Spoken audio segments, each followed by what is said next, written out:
Soir, Julien Bugier. Je vous demande de vous arrêter. Je suis très en colère. Écoutez, vous êtes C'est pour ça que vous êtes coupé de la réalité.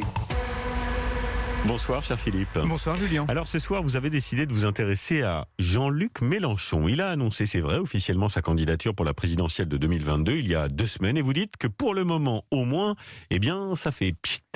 Faut dire que le tempo choisi avait déjà de quoi étonner. Au cœur d'une crise sanitaire majeure et alors que le terrorisme islamiste se rappelle à nous, on peut se demander si c'était le moment opportun pour se déclarer, si c'était pas au contraire aussi indécent qu'inefficace.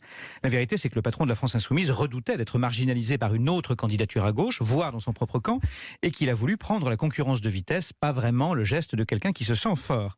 Et il faut bien constater qu'il n'a impressionné personne, à commencer par ses alliés les plus naturels, les communistes, qui après l'avoir rallié en 2017, ne souhaitent plus désormais se ranger sous sa bannière. Il a même été hué mardi dernier lors de la manifestation contre la loi de sécurité globale par des militants radicaux, signe qu'il ne tient plus vraiment des troupes qui sont supposées lui être acquises. Et quant à la gauche modérée, évidemment, elle a accueilli fraîchement cette aventure personnelle. Pourtant, Jean-Luc Mélenchon, on s'en souvient, a recueilli quand même plus de 7 millions de voix à la présidentielle de 2017. Ça ne fait pas de lui non plus une personnalité incontournable, ça, quand même. Depuis, de l'eau a coulé sous les ponts, et son image s'est considérablement détériorée. Il a subi des accusations d'autocratie, de dérive populiste. Il a dû encaisser des déboires électoraux aux européennes et municipales. Récemment, on lui a reproché de flirter avec l'islamo-gauchisme et son parti vit sous l'épée de Damoclès de 2 enquêtes judiciaires, l'une sur les comptes de campagne 2017, l'autre sur les assistants européens. Mais surtout, son coup de sang contre des policiers lors de la perquisition de la France Insoumise en 2018 a durablement marqué les esprits et pas en bien.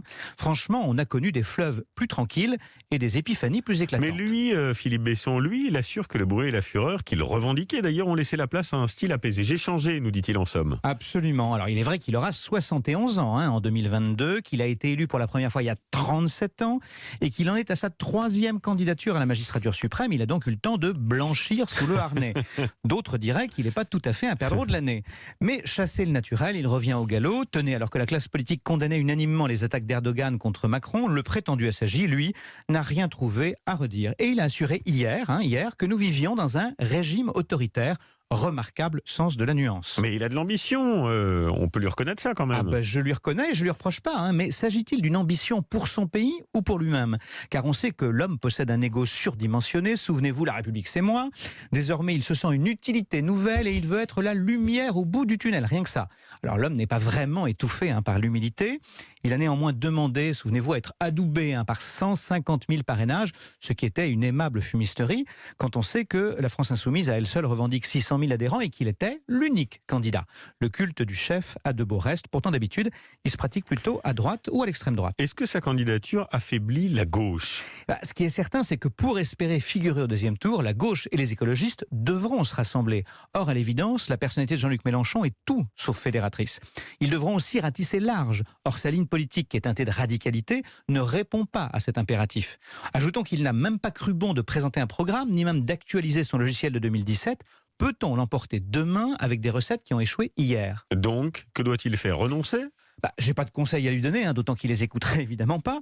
Mais j'ai toujours entendu dire qu'il valait mieux ne pas disputer le combat de trop. Merci. L'œil et la plume acerbe de Philippe Besson, c'est tous les lundis à 19h15. Merci mon cher Philippe. Merci Julien.